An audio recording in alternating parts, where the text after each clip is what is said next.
Bone shibaswap is a crypto I'm about to review for you right here with way too much honesty. I'm going to tell you the exact truth because almost everybody else in crypto is BSing you, has not been in this very long, and has no idea what they're talking about. I've been in this 9 years, and I've made a profit every year except my first year in crypto. I'm very good at picking winners, very good at identifying losers, and here's a hint, almost every altcoin's a loser.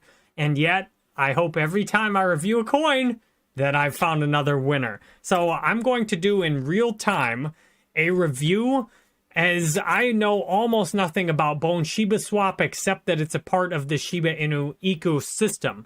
So that's all I know going in, and I'm hoping this will be a good template for you to see how to do your own research. And maybe I've done enough research so that you don't need to do any more. And if I like a crypto I review, I do at least 10 times as much research, because it's just like dating. It can be easy to get rid of somebody before you know them and have done anything. But as soon as you get in there, it can be much more difficult and complicated. So let's look at Bone shibaswap on CoinMarketCap, and these are my real reactions to looking at it for the first time. So right now, this is a top nearly 100 crypto. If you filter out stable coins, it would be a top 100 crypto. Volume's garbage on it. It's out of the top 200 in garbage in volume, so that's not so good. Now, it says the fully diluted and the max supply. The circulating supply looks good. If we look at the whole chart, it's not a complete pump and dump like almost everything else is, which is off to a decent start, $3. It has been out during the last bull market, though, so it's less likely to be that hot new thing that gets way speculated.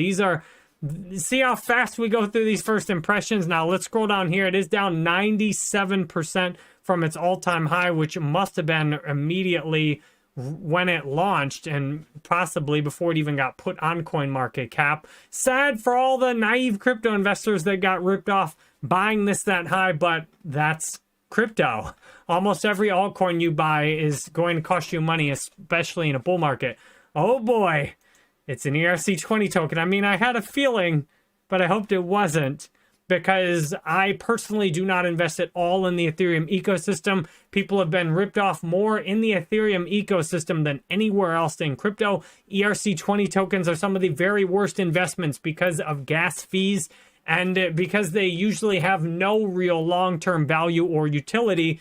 That said, occasionally there's a big surprise and I'd like to know about it. So we attempt to avoid contempt prior to investigation. Now, 91,000 holders on this is, if we whip our calculator out here, we can find the value per holder real quick. So 253,003 will just be fully diluted, fully exact, divide by the real numbers, no rounding. 2,000 something dollars per holder, probably overvalued based on that amount of holders.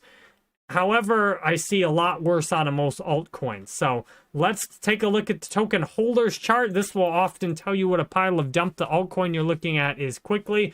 This 72% of the top 500 holders have 72% of all of the tokens. The top 10 have 37%.